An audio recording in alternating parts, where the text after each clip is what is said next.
Hi everyone, thanks for joining us for our talk about History A-Level. My name's Mrs Davis. Some of you might know me already from being in my class, and Miss Dale's here with me as well, and we're just going to talk you through what we study at History A-Level at Elaine's. So you can see on the screen in front of you the three modules that make up the A-Level course. So when you take History A-Level, you study all of these things to make up the full qualification.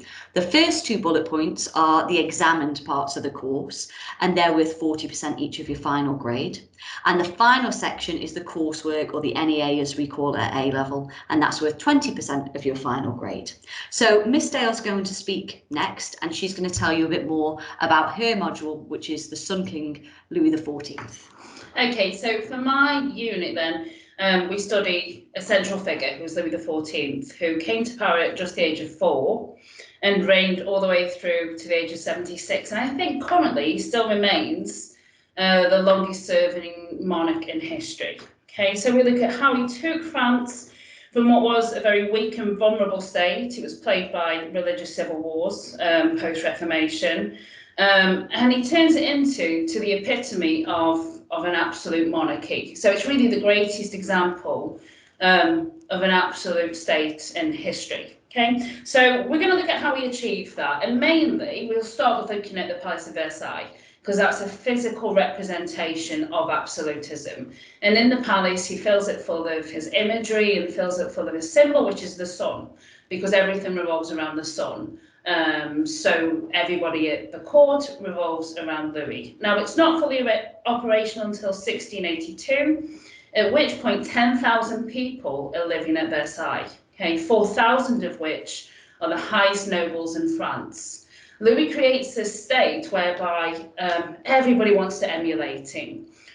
So in the morning, there's 40, 50, 60 people scrambling to watch him get dressed and eat his breakfast. And that was a real honour. So if the king picked you to put his shirt on, and we're talking very, very powerful, noble men doing this, then it meant that you really had made it at Versailles. He was so popular that during the 1680s, he suffered from an anal fissure, and he had to have a big bandage around his bottom, and people wanted to be so much like him. They too had the operation. Which was, well, I'll teach you when we get there, but it's a terrible operation. So everybody at that time was walking around Versailles wearing a bandage. So then we look at France and Europe. So we start in about 1648, and Europe is a completely different picture to one that you'd recognise today, because it's dominated by something known as the Holy Roman Empire. And in 1648, France managed to break that power. Then we enter a period really of 70 years of war, and France fights most Western European nations at some point. So we look at how Europe shifts and changes, and by 1715 in the Treaty of Utrecht, it turns into a more modern Europe that you'd recognise today. And on Louis' deathbed, his last words were, "I've loved war too much," because ultimately war destroys the economy. The peasants keep revolting, and it lays the foundation for the French Revolution in 1789. So I really enjoy this unit. I think it's fascinating, and I think it teaches you something that you've perhaps not learned before. Thanks, Miss Dale. So I'll talk to you now about my side of the course, which is the Industrial Revolution, Industrialisation and the people. Now, when you teach history, people very often ask you, Miss, what's your favourite period to study? And this is the period that I always say that this is my A-level course, and this is the period that I genuinely love teaching. And I genuinely love teaching this period because I think you begin to see a recognisably modern Britain emerging at this point. I often say to students, if you imagine yourself in like a time machine and you would drop back in Britain in like the 1500s, I think they would look pretty much totally unrecognisable to a modern British person today. But if you would drop back in the middle of the 1800s, yes, obviously our societies continue to change and evolve in the look of the country, but it begins to look a more recognisable thing. Railways are running through, the canal network is there, a road network is beginning to evolve a little bit more, though obviously not to the same extent today. You've got kind of urban areas far more developed. And this is why I enjoy teaching this course so much.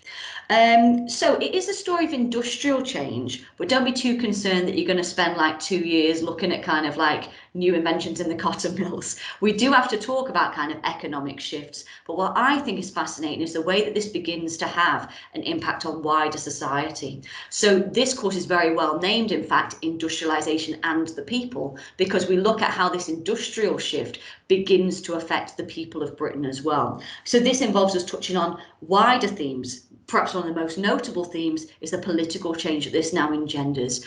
We shift from a country that, instead of it being dominated by the aristocracy and an agricultural country where the aristocracy therefore make a claim that we physically own the land and therefore we are the most important people in the country, to an emergence of a middle class because these people are the factory owners and the businessmen at the time, and then because we've had a process of urbanisation and working class people moving and living together in greater concentrations than we've seen previously, a working class political consciousness and demands emerging. And you see themes develop across this period. Many of you guys will already, and some of the pictures on the screen remind you of this perhaps. Some of you guys will already associate the Industrial Revolution with the awful living conditions at this time. The average life expectancy for a labourer in Manchester in this period is 15 years old because working and living conditions are so bad. So it's also a change, a story of change about how governments begin to shift, and from a totally kind of laissez-faire, hands-off approach of we eventually begin to get significant reforms on workplaces and education and the right to vote and all sorts of different things as well. So I really do think this is a fascinating period of history that begins to not only have a shift in terms of the economy and how that's organised, but how this leads to real lasting and significant impacts and change on the ordinary people of this country as well. We do like to remind people more widely about the benefits that History A-level brings as well. I think when you look at those skills and understandings on the left, it's not just that you take History A-level and then like that ties you into taking history for your degree and becoming a history teacher, although of course we'd highly recommend that that pathway as well. It's a very wide and flexible A-level and a very well respected A-level as well at all universities that you might consider going on to if that's the path that you want to pursue in the future. Look at those skills that are there on the left hand side, skills of research, essay writing, critical thinking, analysis.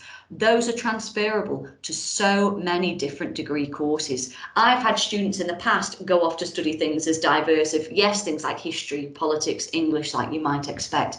But I've had students go off to study accountancy. I've had students who were doing more than the 3 A levels and have mostly taken science and maths and history as a fourth one, and we're going off to study medicine even. And they even came back and were saying what good preparation they'd found History A level for just generally university level study because of those skills and how integral it is going onwards. If you have any questions about the History A-level course, some of you will be in mine and Miss Dale's class, and of course you're welcome to ask us at any point about that. Some of you will be in Miss Broadie's class, and some of you will be perhaps external candidates to the school as well.